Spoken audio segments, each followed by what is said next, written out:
Longevity and why I eat once a day. Nutrition and our hybrid body. In the 1950s, my friend Bill was a very gifted engineer who made an extraordinary car. The car's main fuel source was electricity, and gasoline was to be put in whenever available. It was fine for the car to use gasoline every other day or so, but the problem was that people ran it on gasoline nearly 90% of the time. This resulted in the car breaking down frequently. All the while, Bill was trying to tell people, use it the way it was designed. Despite his advice, people continued to theorize about how to properly use the car. Bill went bankrupt and left the automotive industry soon after. The situation my poor imaginary friend Bill found himself in is quite like our modern health environment. How did eating get so complicated? Most of us just want to feel good, look good, and live a long life. You would think by now there would be a straightforward consensus on what our eating habits should look like. But we're faced with countless trains of thought on the topic. Maybe we're supposed to be doing the ABC diet or the XYZ diet or something in between. One of the first diets was proposed by a man named George Shane in 1724. Now on Amazon you can find over 50,000 different books on the topic. Like Bill's car, surely there is a simple way we should be fueling our bodies that is most suitable for its design. Obviously we're not engineered, but we Homo sapiens emerged around 200,000 years ago. And the majority of that time, the food environment could not have been anything like today's food environment. Agriculture didn't even exist for a good 190,000 years of that time. Not even the fruits and vegetables we have today would have been similar as we hadn't cultivated them to our liking. Just 700 years ago, here's what a banana would have looked like. So what way of eating did we adapt to? The environment would have chosen our diet rather than us. Your choices would have been to eat what was available or be dead. The idea that our body must have adapted to a certain ratio of macronutrients available in the environment is not novel and recently has become quite well known due to the paleo diet. However, what I'm getting at is our body would have also had to have adapted to how often the food was available. There should be a natural frequency of eating that promotes health and longevity. Where to start? The logic would be that more nourishment, more food, would make you healthier and live longer. But let's take a look at this from the first principles method as described by Elon Musk. It's kind of mentally easier to reason by analogy rather than from first principles. But first principles is kind of a physics way of looking at the world. And what that really means is you kind of boil things down to the most fundamental truths and say, okay, what are we sure is true? And then reason up from there. That takes a lot more mental energy. So what do we know about longevity? Other than exercise, the word superfood might come to mind. Maybe more omega-3s or some red wine, or making sure to take supplements and drink less alcohol will make us live longer. There are a lot of things that can contribute to longevity, but there is one method accepted by science that you can use to consistently increase longevity. If I take any organism on the planet Earth, from yeast cells to spiders, insects, rabbits, dogs, and I reduce their caloric intake by 30%, they live 30% longer. The only organism which has not yet been deliberately tested by scientists are Homo sapiens. Let's start here. For some time, the conventional wisdom has been that you need to get 3 balanced meals a day to stay healthy. Ever since I was a kid, breakfast, lunch, and dinner seemed as natural as sleeping or going to the bathroom. Breakfast was the most important meal of the day. I needed a healthy lunch to focus on the rest of the school day, and being sent to bed without dinner was child abuse. The situation is basically the same in Japan where I live now, as with the rest of the world. If we want to reduce caloric intake to increase lifespan, the only choice then is to eat less at each meal, because we need 3 meals, right? But where did this 3 meals a day idea come from? As Abigail Carroll suggests in her book, 3 Squares: The Invention of the American Meal, eating 3 meals a day was basically invented due to culture. When European settlers got to America, they found Native Americans were basically just eating whenever they felt the urge to, rather than at specified times. The Europeans took their lack of defined eating times as evidence that they were uncivilized and had them change. In short, the 3 meals a day paradigm is not based off of our biological needs. How our environment designed us. In a hunter-gatherer culture, it wasn't surprising at all to feast on a big catch, then survive on very little or no food for an extended period of time until they were in need of another big source of fat and protein. In fact, the environment up until now would suggest that if we could not do that, we probably wouldn't be alive to be reading about dieting. The Piraha people, an indigenous hunter-gatherer group of the Amazon rainforest, was extensively studied by an anthropological linguist named Daniel Everett. He found they do not eat every day or even attempt to do so. They were even aware of food storage techniques, yet never used them except to barter with Brazilian traders. When questioned about why they do not store food for themselves, they explained, "I store meat in the belly of my brother." Until the advent of agriculture, eating 3 meals a day, and in some cases even eating every day, was a near impossibility. Some of you may be pointing to the fact that the life expectancy in the Paleolithic era was much lower than now at around 33 years as a sign that our modern eating habits are healthier. However, infant mortality rate was a big factor in bringing that number down. You have to understand that one of the effects of modern civilization and technology is that you can be unresourceful or made up of weak genetic material and not die. As Doug McGuff explains about the life expectancy back then, it didn't really have anything to do with anabolic-catabolic balance or long-term health benefits because there were older survivors. And the fossil evidence of those older survivors, based on ligamentous attachments and bony assessment and bone mineral density, was they were extraordinarily robust. Glucose metabolism and how conventional wisdom screwed us. The common misconception is that a stable blood glucose is necessary for survival, which would biologically justify 3 meals a day. Bear with me through a bit of biochemistry to understand why constantly consuming carbohydrates to maintain blood glucose is not only unnecessary, but can be a detrimental and vicious cycle. So, after you eat some carbohydrates, bread, pasta, candy, whatever, glucose enters the bloodstream and insulin is secreted to distribute the glucose properly. Via an insulin receptor, glucose enters the cells to produce energy. This can only happen at a certain rate, so to avoid overloading the cell with glucose or having glucose sit in the bloodstream, 70 grams can be stored in the liver and 200 grams in the muscle. So you have your morning bagel and some frappe. Whatever you want, some vanilla bullshit, latte, kappa thing, whatever you got, I don't care. And you've stored all the glucose you can store. So it has to go into your body fat. As well as storing it as energy, your body puts it in your body fat because the fat cells have less complex machinery as the other cells. Too much glucose can bind to proteins and muck up the machinery of the cells in a harmful inflammatory process called glycation. It's kind of like pouring pancake syrup into a car engine. The problem here is that if your energy levels start to wane, you can't tap the energy out of your stored body fat because the hormone that does that, hormone-sensitive lipase, is sensitive to insulin. Insulin will not allow you to tap body fat for energy.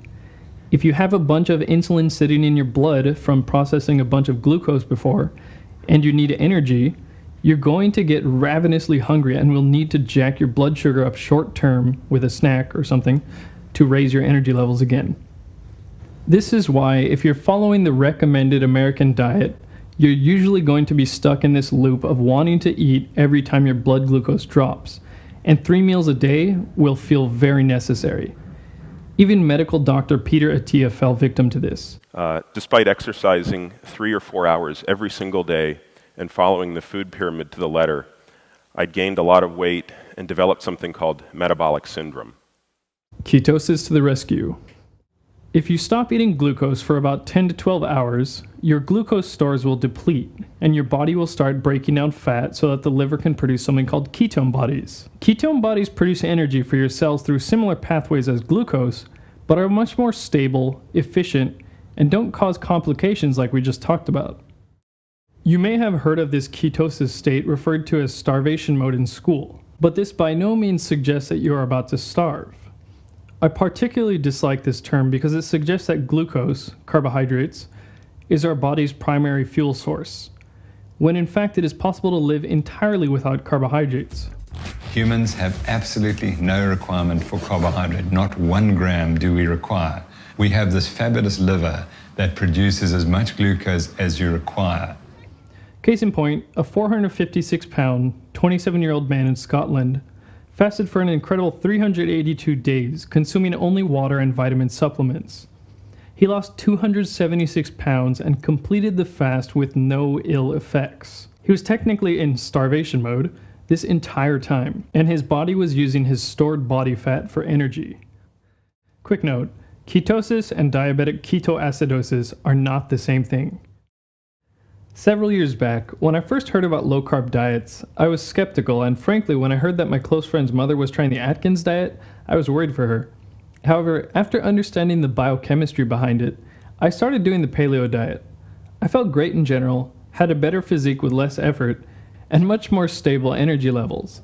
The downside was it got kind of annoying to have to plan my meals so much, so I would cheat a lot here and there. The benefits of fasting. Even after people were in environments where they could eat much more frequently, the concept of fasting for health benefits has been around for quite some time. An Egyptian pyramid inscription from around 3800 BC reads, "Humans live on 1/4 of what they eat. On the other 3/4 lives their doctor." Plato apparently fasted for greater mental efficiency. The Luther of medicine, Philippus Paracelsus, called fasting the greatest remedy. And Mark Twain suggested fasting to be more effective than any medicine. The Romans even found that they could cure people who were possessed with demons by shutting them in a room without food. To simplify an incredibly complex process, aging in essence is the result of cumulative damage to your DNA. Professor of genetics David Sinclair and his team found that not eating stimulates proteins called the sirtuins. These are responsible for DNA repair and have been identified as a key factor in longevity. Professor of neuroscience Mark Mattson at Johns Hopkins University showed how fasting promotes the growth of new neurons in the brain. This explains why fasting is linked to the prevention of neurodegenerative diseases like Parkinson's and Alzheimer's. This information got me excited about intermittent fasting. With intermittent fasting, you're not eating for 16 hours of the day, which gives your body time to deplete the glucose stores and start burning fat, as well as reap the benefits discussed above.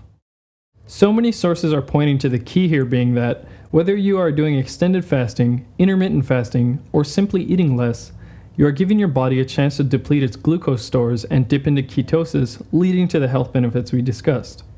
I was keen on the fact that I could get similar effects to paleo with more leeway in my diet.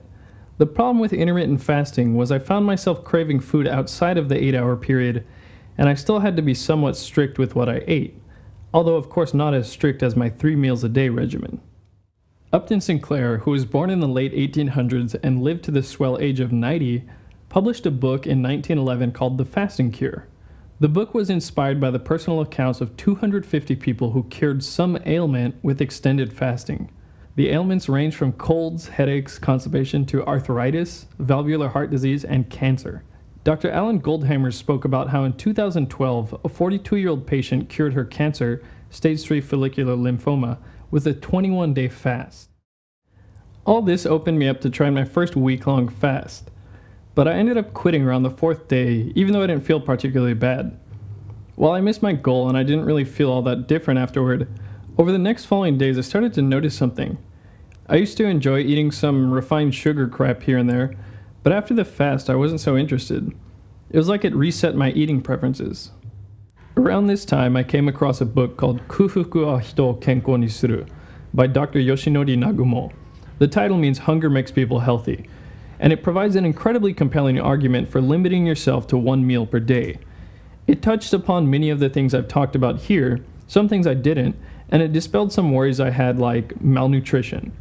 Also, it was easy to trust him since he's 30 years older than me and looks younger than I do. I decided to try eating once per day for 2 weeks. For 3 weeks prior to starting, I had been showing my little sister around Tokyo while eating basically anything and everything that looked good. I started the Nagumo plan the day after she left, and the first 3 days were definitely the hardest. When the clock hit around 11 a.m., I realized I wasn't getting the joy from eating that I was used to around this time of day, and started really wanting to eat. My stomach didn't particularly hurt. It was the equivalent of not being able to play video games when getting home from middle school. Around 4 p.m. was when I was convinced that I was really hungry and needed to eat. Waiting another 30 minutes until 4:30 p.m. to eat was like pushing through a last set of squats. The next 2 days were slightly easier, and come the 4th day, I realized I wasn't looking at the clock thinking, only 4 more hours to go. A week later, I decided to put the diet to the test by doing a 50-kilometer bike ride to Atsugi from Tokyo. I hadn't been working out all that much, and the usual bike ride for me was about 3 kilometers. It was, unsurprisingly, difficult, but I never felt really physically weak. I had hunger pangs earlier than normal, but I didn't feel like I had less strength from a lack of food. This made me decide to stick with eating once per day. It's been a month since I started, and I feel great in general. My energy levels are very stable, I feel more focused, and surprisingly, I have less problems with hunger compared to intermittent fasting. Even if I don't eat the healthiest meal, I can now feel confident that my body will have more than enough time to empty out whatever excess glucose or toxins I ingested. The only time I do crave unhealthy food is when I've had some alcohol. Looking back, it's hard to imagine having to pile so much food into my stomach throughout the day. Other than the health benefits, one other reason I do this is the same reason Steve Jobs wore basically the same thing every day. It makes choosing easier, and it frees my brain up to focus on other things. At least for myself, the amount of new information I get only changes my behavior by a small factor. For example, if I increase my knowledge about the detriments of alcohol by, say, 60%, maybe I'll cut my intake by 30%. With this article alone, I'm not expecting you to suddenly start eating once per day, but hopefully you can start giving your body a break and eat when you need to, not when the clock says you should. If you like this, be sure to subscribe. I'm trying my best to have a new video out at least every 2 weeks, so stay tuned. You can see my last video here.